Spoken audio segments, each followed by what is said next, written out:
Hey guys, it's Papa Steve on the move. Now, hiking footwear is a personal choice and people's opinions often differ on what type of shoes work best for hiking. Now, I've joined several backpacking and hiking groups on social media, and one topic that always comes up is footwear. Now, people want to know what to wear when they're out on the trail. This week I'll talk about 5 different types of footwear and when you might select one over the other.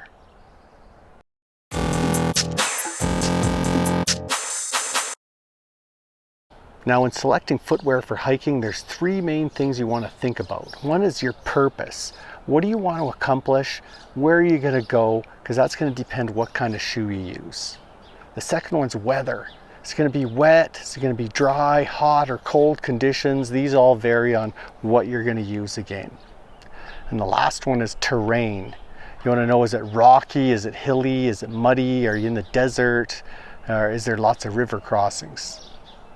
Now, one thing I want to point out before we get started is that this is my opinion only. Everybody's got an opinion and this one's mine. So if you guys disagree with me, sorry. And if you agree, even better. Go ahead and leave a comment down below either way.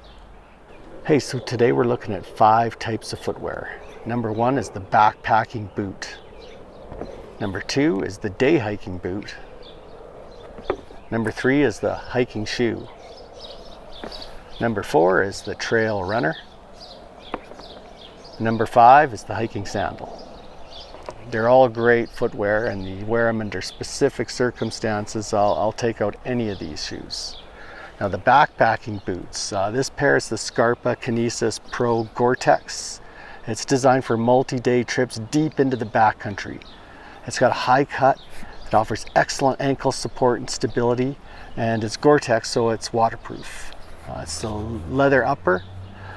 It's the most durable of the lot. You'll get about 1,000 miles out of this boot. It's got stiff midsoles that are suitable for climbing, even in heavy surfaces like scree.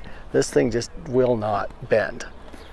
It's the heaviest option though, so you'll spend a lot more energy hiking around in these type of boots. So if you're going to buy one, make sure you splurge on a high quality pair. Now, these day hiking boots, these are the Vasque Breeze, and I've taken these out a lot. They're designed for day hikes and shorter trips with a lighter backpack where the ankle support and extra stability are still required. They're a lot less supportive and durable, but they require a lot less break-in time than the backpacking boot. They flex pretty easily and they dry out a lot faster, so they're a little bit more flex in them, so not quite as good on the scree, but still a really good overall quality boot. Now, these hiking shoes are the Keen Voyagers, and I've put a lot of miles on these things. They're designed for day hikes and groomed trails, and hikers with day packs that don't require that ankle support are going to wear these. They've got almost no break-in time compared to these boots. You can just put on a new pair and get outside.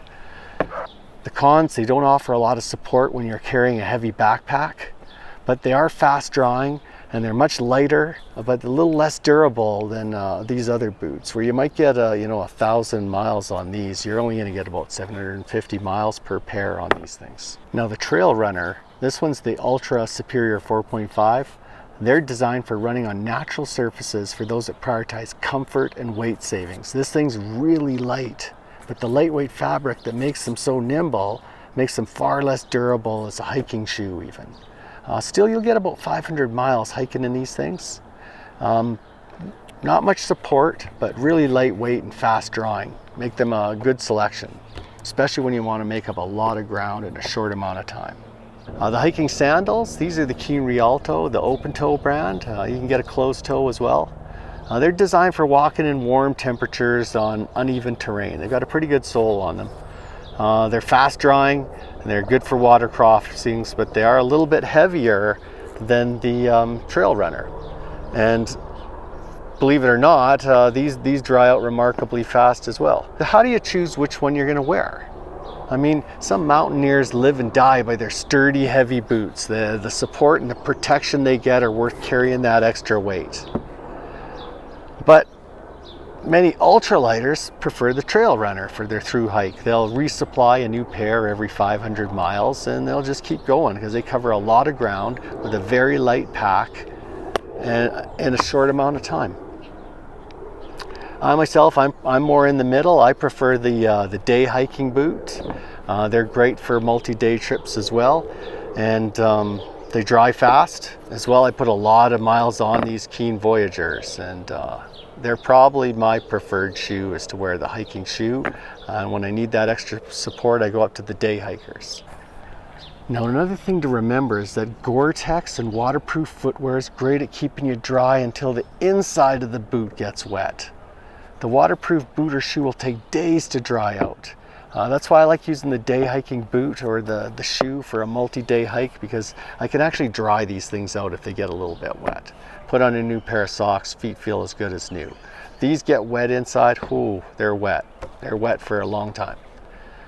Sandals, obviously they dry out fast, so why wade through the water if you can pack the extra weight of the sandal? They're great to have in camp too, to take with these boots off after you've been hiking all day and wear the sandals around.